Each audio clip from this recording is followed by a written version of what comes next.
Hi, guys. This is a brief look at The Book Thief, parts 1 through 4, and just a little bit of an analysis or kind of just mentioning some of the important aspects of it. I know you guys have been working on your book study sheets with each other, and I hope that this helps to tie some of it together.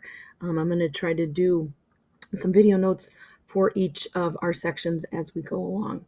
But the first couple of them, the first section, I divided into three kind of like topics. So the topics that you'll see at the top are not the names of the sections, but more of like taking those sections and just giving them a title. So, sorry.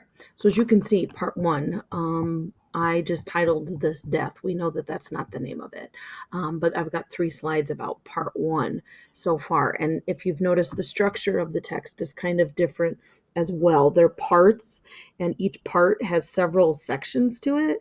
And those are kind of like little chapters. So it's a little confusing, but I think you guys are catching on by now. But the first part I divided into a couple of different sections. And this one first, obviously, death, because we learn that death is our narrator.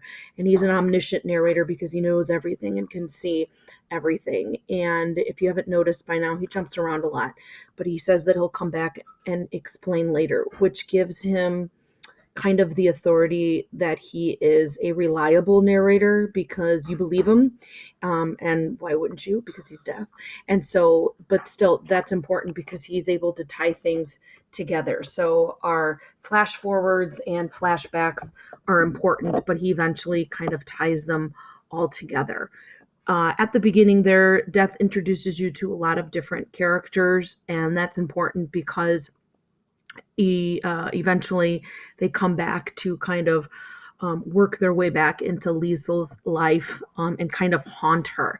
And that kind of focus is with her brother, mother, and Hitler. And a lot of her relationships kind of center around those things, those people.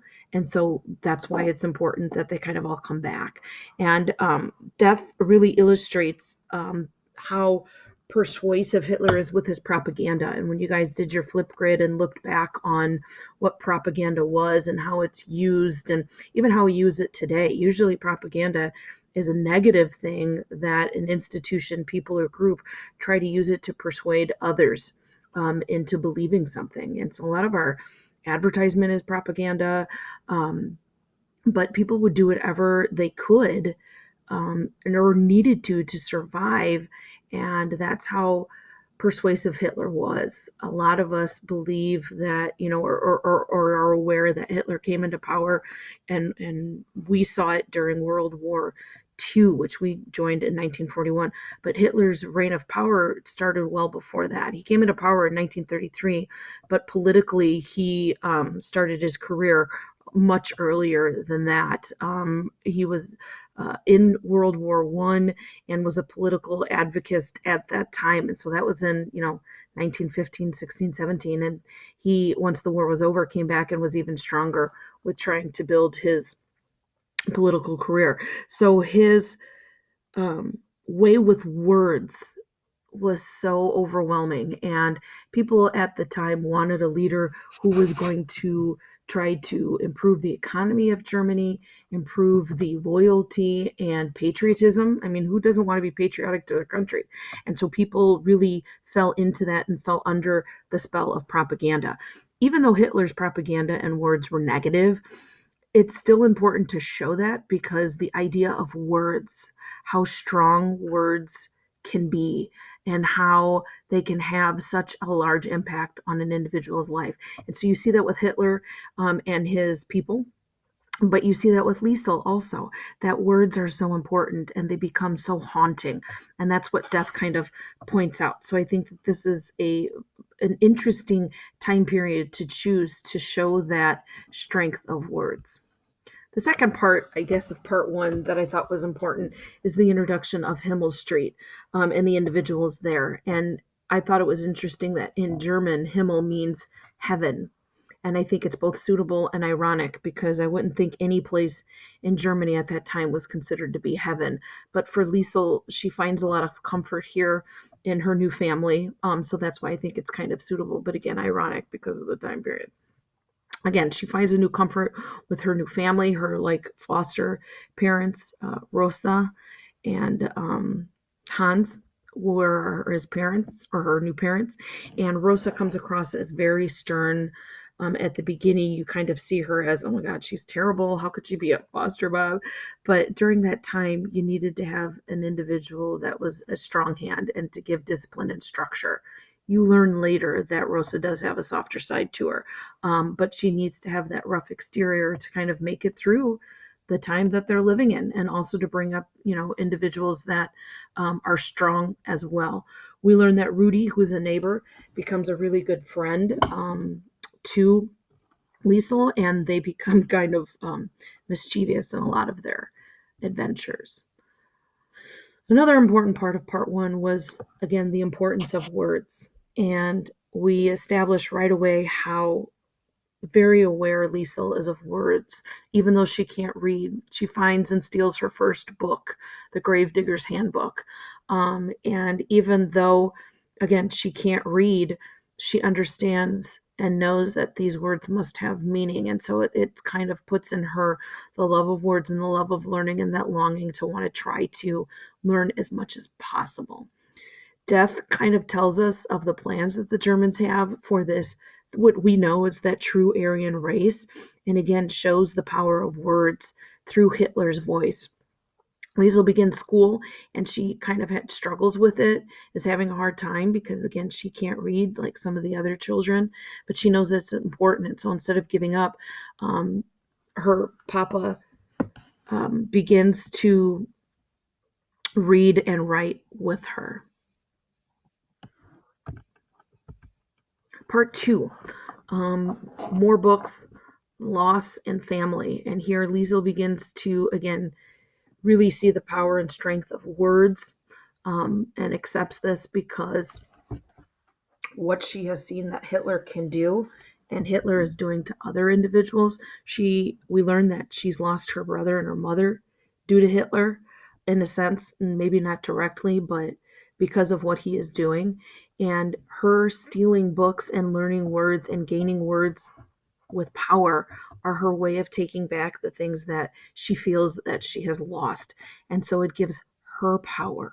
And that's what words really do. And that's kind of a focus of this book, and the idea that words can really give an individual power, give them meaning, can either bring you up, tear you down, do all sorts of things. And so we're beginning to see that early on. She begins to grow really close to Papa, and he kind of starts to explain to her that there are two worlds that they live in: their household, their family, and Germany. And you're going to see the development of that, because when they're out in public, they kind of have to appear as though they believe in Hitler and they believe all of this stuff, but they don't. They feel that we learn that Hans is someone who's avoiding the Nazi party. He doesn't believe in what they stand for, even though he is German.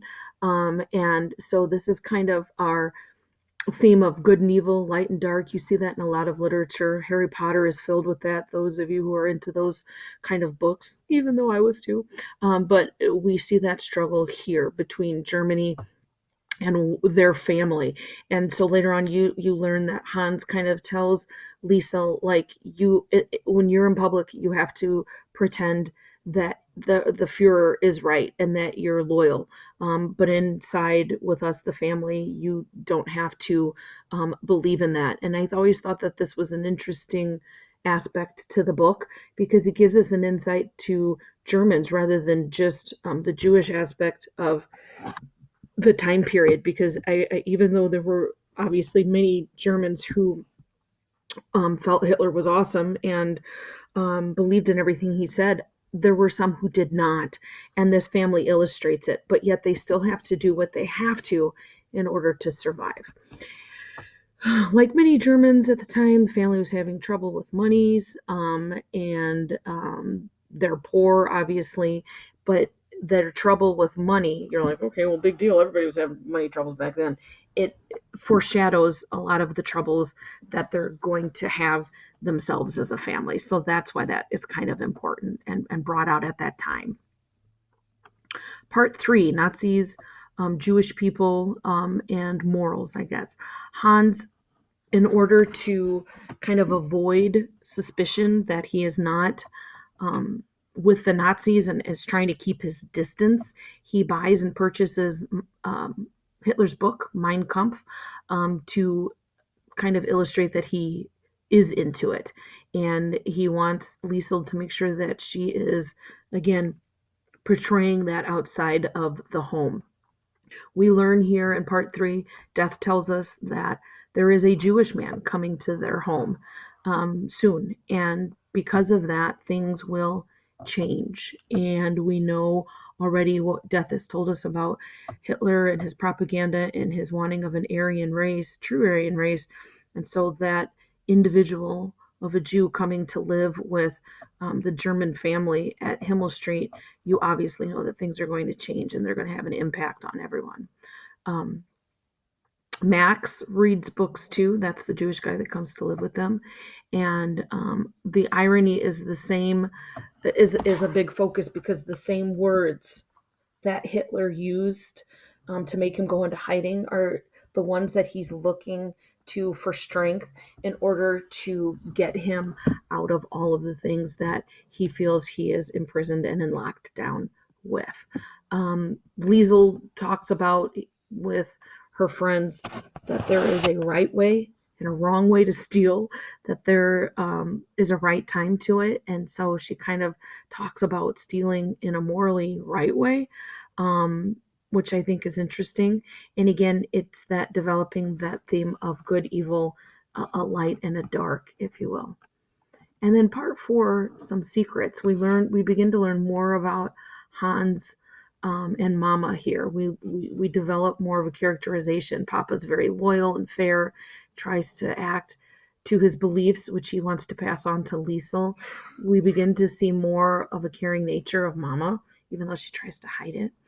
We see more of a backstory of Max, and we see how words are helping play a role in everything, not just in saving Max's life, but in saving Hans's life at one point, and that characterization of Rosa. And we also know how Liesel is struggling and wanting to learn more about her words. We see a parallel world between Max and Liesel. Both of them have lost their family because of Hitler and the war. They are both fist fighters, even though Liesel is young, has only really gotten into one fight. They both have nightmares. They're both strong individuals, and they both have a strong love of words. And so this is what helps them to grow in their friendship. And so that's kind of where we're at so far. And this week we're going to be looking at parts 5, 6, and 7. And I hope to have a little, recap / analysis of those sections up by tomorrow for you. Okay, so keep reading, keep working on your book studies and discussing with each other.